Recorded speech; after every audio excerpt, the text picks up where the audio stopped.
es uno de los capítulos más oscuros de la historia. 70 después de Cristo. 4 legiones romanas rodean Jerusalén. Al mando del general Tito, destruyen la ciudad y su templo. Más de 1 millón de personas perecen. Una historia de oportunidades perdidas y advertencias olvidadas. Un presagio.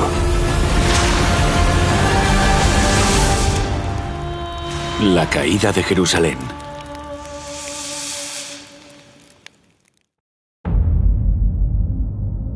En el año 70 después de Cristo, el general romano Tito rodeó Jerusalén con su ejército y desató la fuerza y el poder del Imperio Romano contra la ciudad y sus rebeldes habitantes. Un devastador y mortífero arsenal de armas romanas se dirigió contra la ciudad. Entre ellas, enormes catapultas de madera, tripuladas por expertos que bombardearon la ciudad con rocas de hasta 80 kilos de peso, causando estragos tanto en los ciudadanos como en los edificios. Luego estaban las torres de asedio, de forma rectangular, y con 4 ruedas para facilitar su transporte, que se trasladaban hasta la muralla de la ciudad. En su interior cabían muchos soldados, y las torres eran lo suficientemente altas como para permitir a los arqueros disparar flechas directamente a la propia ciudad. También tenían diferentes niveles con plataformas que permitían a los soldados subir a las murallas y acceder a la urbe. Los romanos también contaban con arietes que se utilizaban para golpear y destruir las murallas y las puertas de la ciudad, lo que permitía a los soldados atravesarlas y asaltarla. Además de este arsenal mortífero, Tito mandaba a unos 80.000 soldados, esclavos y personal auxiliar, incluidas 4 legiones. Los soldados eran hábiles en el uso de sus escudos en la formación de tortuga, que les protegía y les permitía avanzar cerca de la ciudad. El asedio se reforzó enérgicamente. Nadie podía salir de la ciudad y no podía entrar agua ni comida. Durante el sitio, se produjo una hambruna masiva en la que los habitantes de Jerusalén llegaron a estar tan desesperados que se dieron al canibalismo, llegando algunas madres a devorar a sus propios hijos. Cuando los romanos finalmente atravesaron las murallas e irrumpieron en la ciudad, mataron y saquearon sin piedad. No perdonaron a nadie. El historiador Josefo, que fue testigo ocular del acontecimiento, afirma que más de 1 millón de personas murieron en el ataque. Tampoco se salvó ningún edificio. Después de feroces combates cuerpo a cuerpo, incluso el templo sagrado fue profanado, saqueado y quemado hasta los cimientos, con la menora de oro y otros tesoros del templo, llevados a Roma como botín de guerra.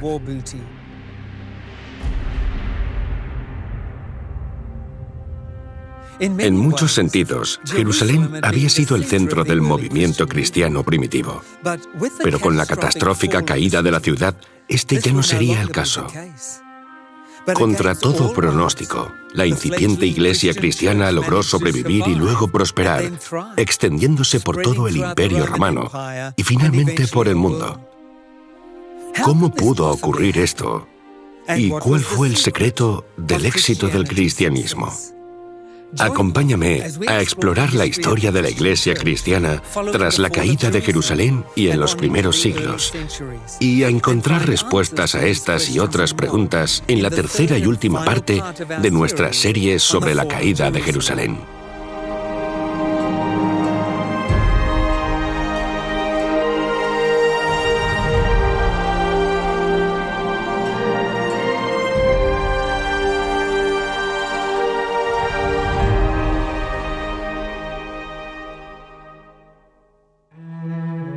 Las gradas de la arena de Cartago estaban abarrotadas de espectadores entusiasmados que disfrutaban de un día de entretenimiento bajo un brillante sol norteafricano.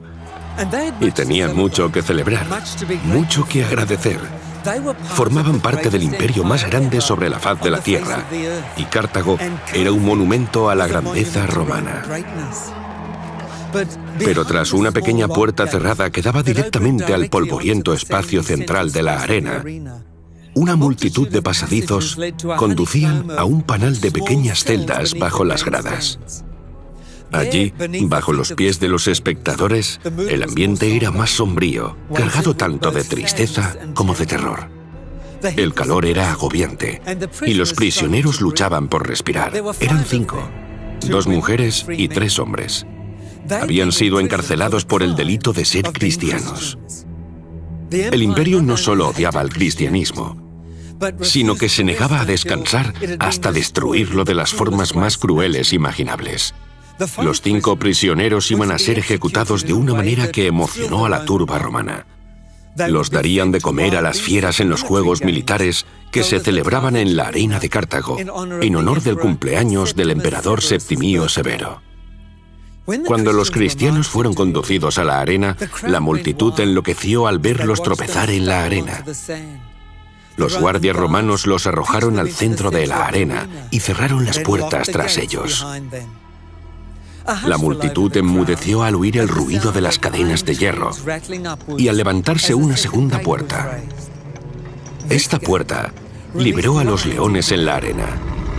Y allí, mientras la multitud observaba con frenética sed de sangre, los leones despedazaron a los cristianos. No era fácil ser cristiano en los primeros siglos del primer milenio. La libertad religiosa era algo inaudito en el Imperio Romano. ¿Cómo se las arreglaron los primeros cristianos para sobrevivir a siglos de tormento?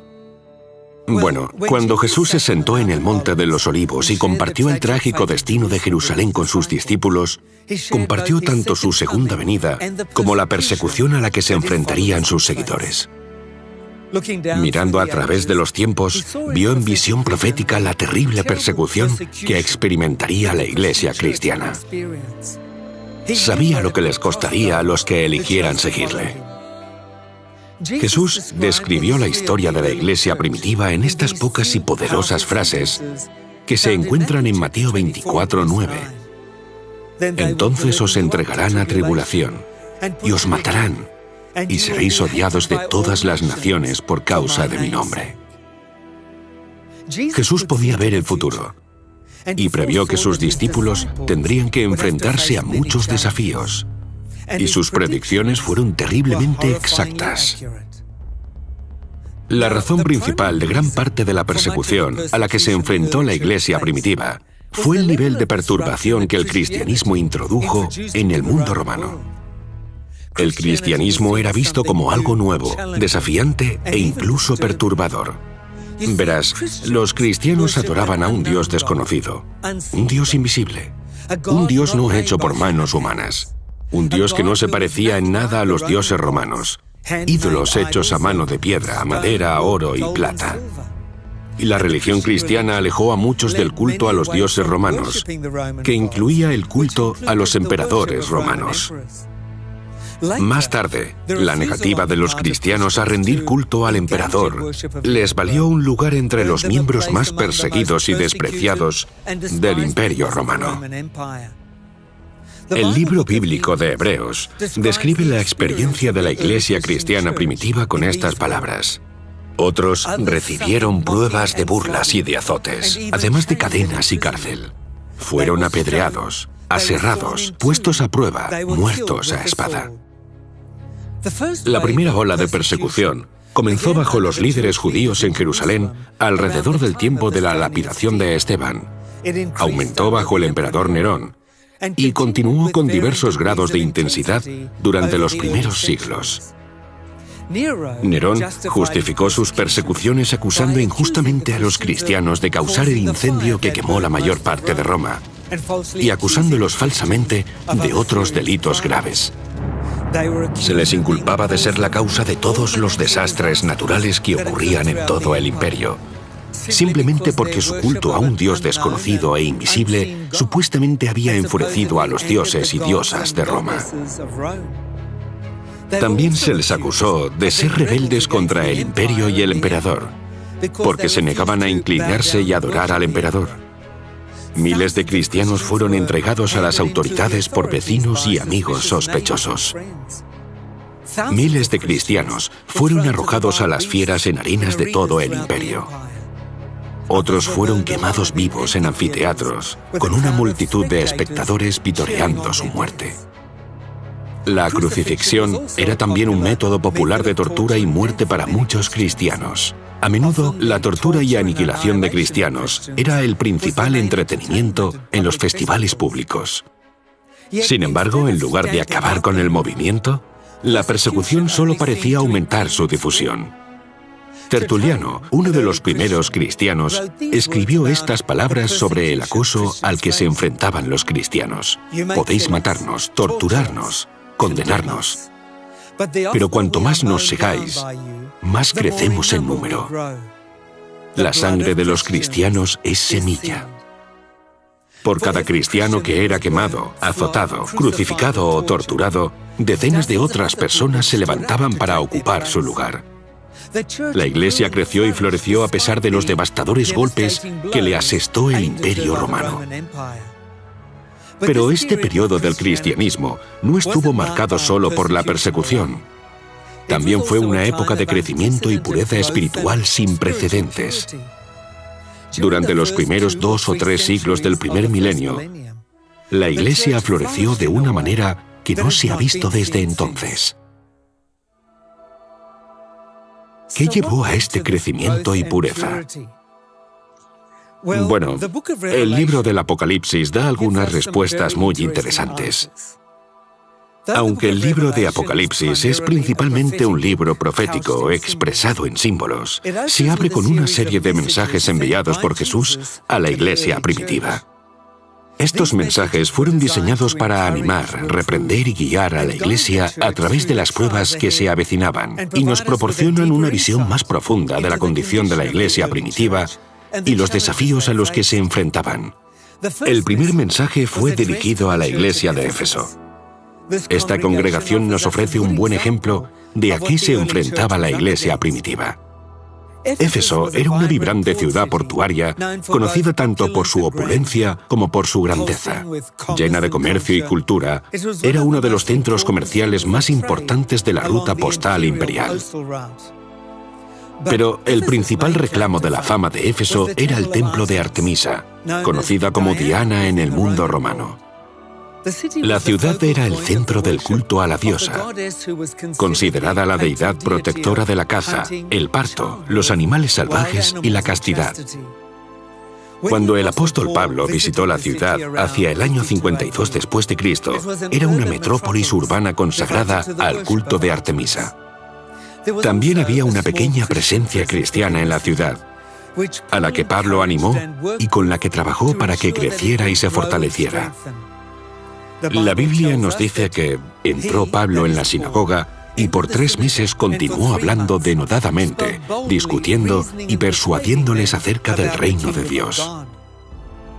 Cuando las enseñanzas del cristianismo comenzaron a difundirse en la ciudad, muchos empezaron a cambiar su estilo de vida. Un ejemplo de esto se encuentra en Hechos 19:19, que dice: un buen número de los que practicaban la hechicería juntaron sus libros en un montón y los quemaron delante de todos.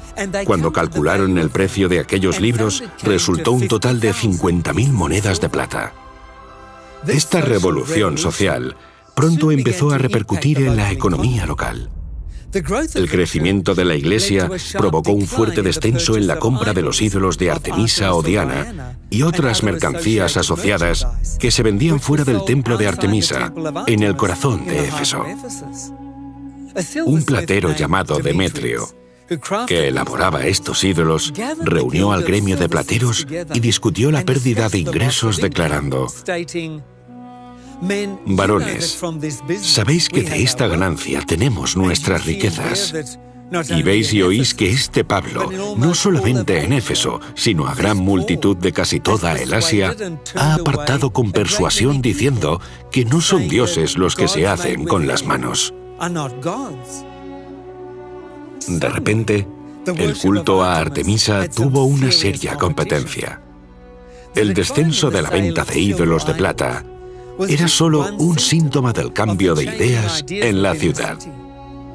Bajo la superficie de esta devoción a Artemisa latía una resistencia al cambio. El orden natural de las cosas estaba siendo desafiado por esta nueva religión, y a algunos efesios no les gustaba. En la antigua cultura grecorromana, la religión desempeñaba un papel vital en casi todas las facetas de la vida. Había fiestas y festivales dedicados a los diversos dioses y diosas. Se observaban los días sagrados y la gente frecuentaba los templos. Había ídolos por todas partes y era costumbre detenerse en un santuario y adorar al dios que estuviera expuesto en ese rincón concreto de la ciudad. Así pues, hacerse cristiano era revolucionario. Cambiaba por completo el estilo de vida de una persona. Mientras que los romanos adoraban a dioses manipuladores y caprichosos, los cristianos adoraban a un Dios que los amaba tan profundamente que se convirtió en ser humano y murió por ellos en una cruz romana. El mensaje cristiano era una buena noticia. La buena noticia de que no importa cuántas dudas o miedos tengas, o cuántos errores o pecados hayas cometido, si aceptas a Jesús y pones tu confianza en Él, dice que nada te separará de su amor. No importa a lo que te enfrentes en la vida, nunca lo harás solo. Esta es la buena nueva. Estás perdonado y eres libre. Dios está para ti y nunca va a dejar de amarte. Esta buena noticia estaba en el corazón de la fidelidad cristiana.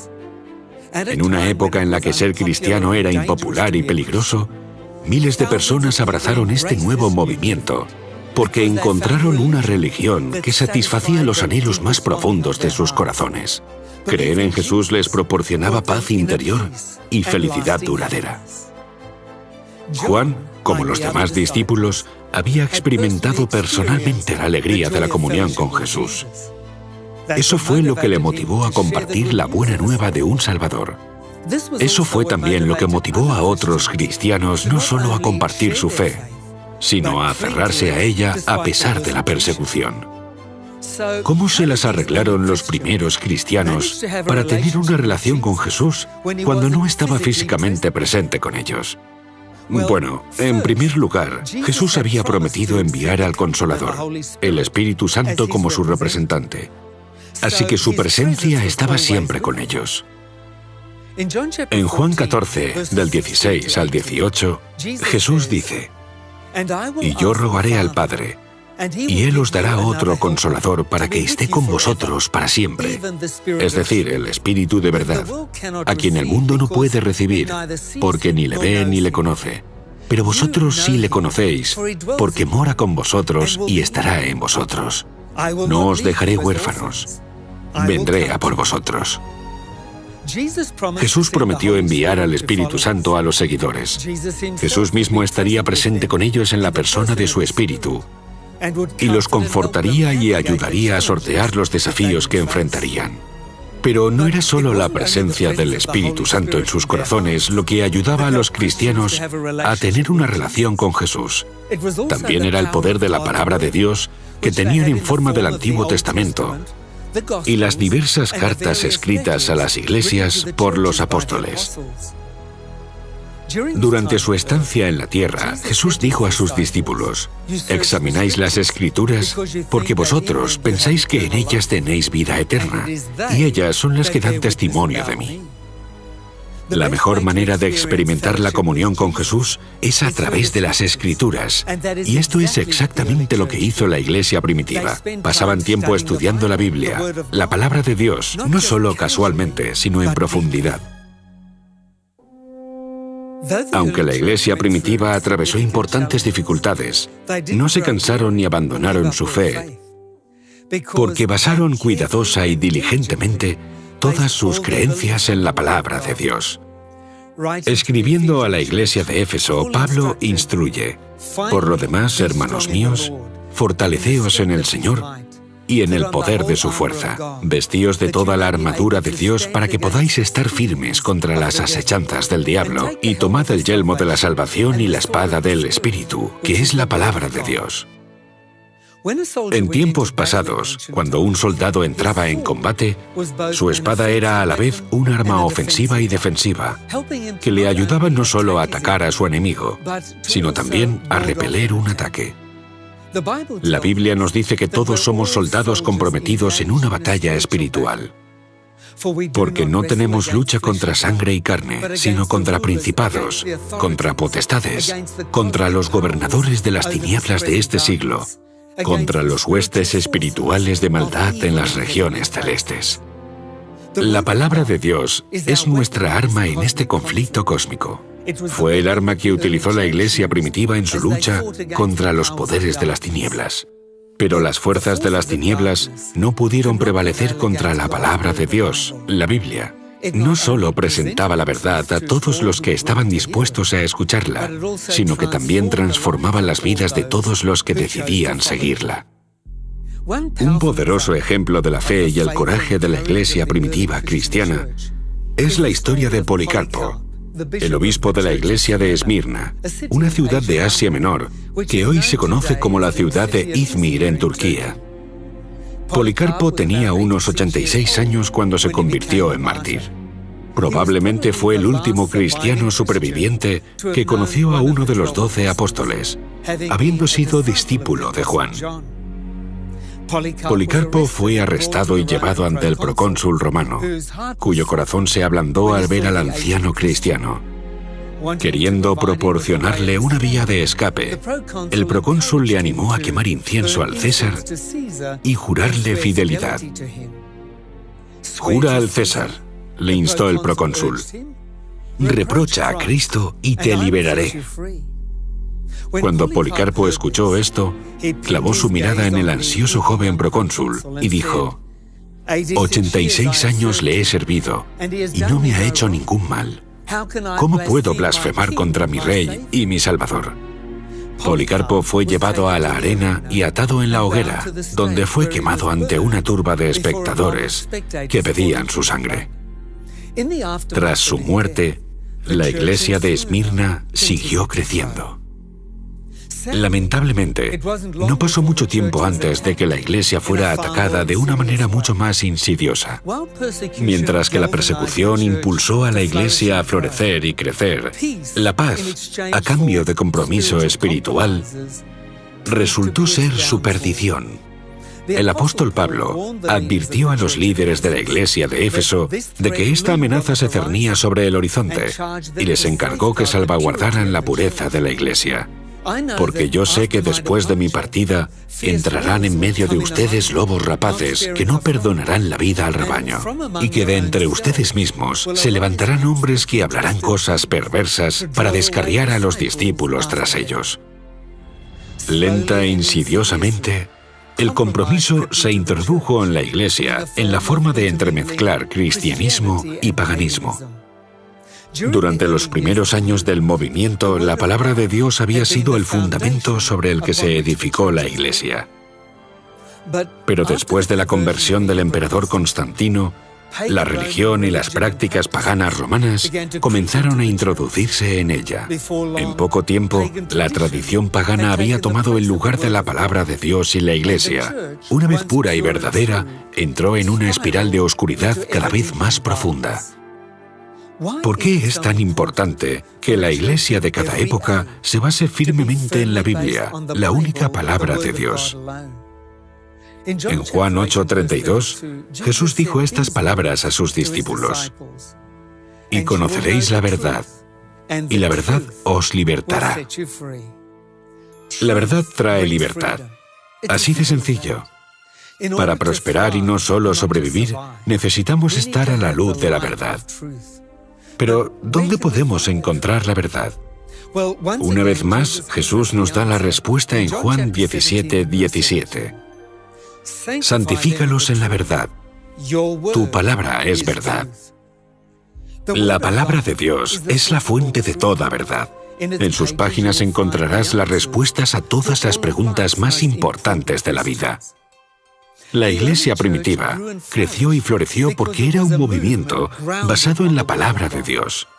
Los primeros cristianos eran valientes y firmes frente a pruebas terribles porque hacían de la palabra de Dios el fundamento de sus vidas.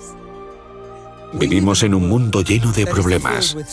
Donde quiera que miremos, vemos sufrimiento, dolor, enfermedad y muerte. Miremos donde miremos, vemos que las líneas entre la verdad y el error, la realidad y la ficción, comienzan a desdibujarse. Nuestro mundo necesita unos cimientos sólidos. Necesitamos construir sobre algo que resista las tormentas que se avecinan. La Biblia es el fundamento más seguro que jamás encontrarás. Si quieres elegir construir tu vida sobre la Biblia y hacer de sus principios la luz que guía tu vida, entonces me gustaría recomendarte el regalo gratuito que tenemos para todos nuestros espectadores del viaje increíble.